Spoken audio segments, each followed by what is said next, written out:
ৰাষ্ট্ৰীয় পৰ্যায়ত অসমৰ মহিলা খেলুৱৈৰ সাফল্য অসমৰ বাবে গৌৰৱ কঢ়িয়াই আনিলে ৫ গৰাকীকৈ মহিলা খেলুৱৈ লাভ কৰিলে সোণৰ পদক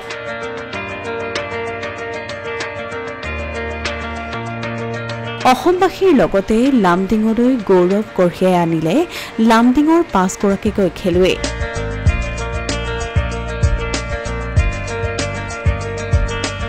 চলিত মাহৰ ২১ জুলাইৰ পৰা ২৬ জুলাইলৈকে মধ্যপ্ৰদেশত অনুষ্ঠিত হৈ যোৱা ৰাষ্ট্ৰীয় পাৱাৰ লিফটিং প্ৰতিযোগিতাত লামডিঙৰ ৫ গৰাকীকৈ জীয়ৰীয়ে অংশগ্ৰহণ কৰি সোণৰ পদক জয় কৰাৰ লগতে ৰূপৰ আৰু ব্ৰঞ্জৰ পদক অৰ্জন কৰি অসমৰ লগতে লামডিঙলৈ সন্মান কঢ়িয়াই আনিবলৈ সক্ষম হৈছে মধ্যপ্ৰদেশৰ পাৱাৰ লিফটিং এছ'চিয়েশ্যনৰ উদ্যোগত আয়োজন হোৱা এই প্ৰতিযোগিতাত ভাৰতৰ বিভিন্ন ৰাজ্যৰ পৰা ক্ৰীড়া প্ৰতিযোগীসকলে অংশগ্ৰহণ কৰাৰ লগতে অসমৰ কেইবাগৰাকী খেলুৱৈ ভাগ লয় ইয়াৰ মাজতে লামডিঙৰ পৰা বেবী সাহা সুমিতা বিশ্বাস লিপি দে তয়াময় মিত্ৰ মাজনী বেগম দে আৰু সাব জুনিয়ৰ বিভাগত অংকিতা ধৰকে ধৰি মুঠ ৬ গৰাকী প্ৰতিযোগীয়ে খেল প্ৰদৰ্শন কৰে প্ৰতিযোগিতাখনিত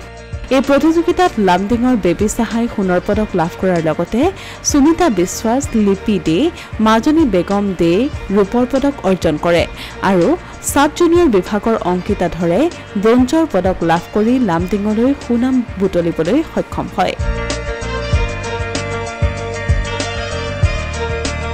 আনফালে মধ্যপ্ৰদেশত অনুষ্ঠিত হোৱা এই পাৱাৰ লিফটিং প্ৰতিযোগিতাত অসমে দ্বিতীয় স্থান দখল কৰে উল্লেখযোগ্য যে এই প্ৰতিযোগী কেইগৰাকীয়ে বহু বছৰ ধৰি লামডিঙৰ লিঅ'পাৰ্ড ইউনিছেক্স জিমত শৰীৰ চৰ্চা আৰু পাৱাৰ লিফটিং প্ৰশিক্ষণ গ্ৰহণ কৰি আহিছে অসমীয়া প্ৰতিদিন ডিজিটেল সংবাদ লামডিং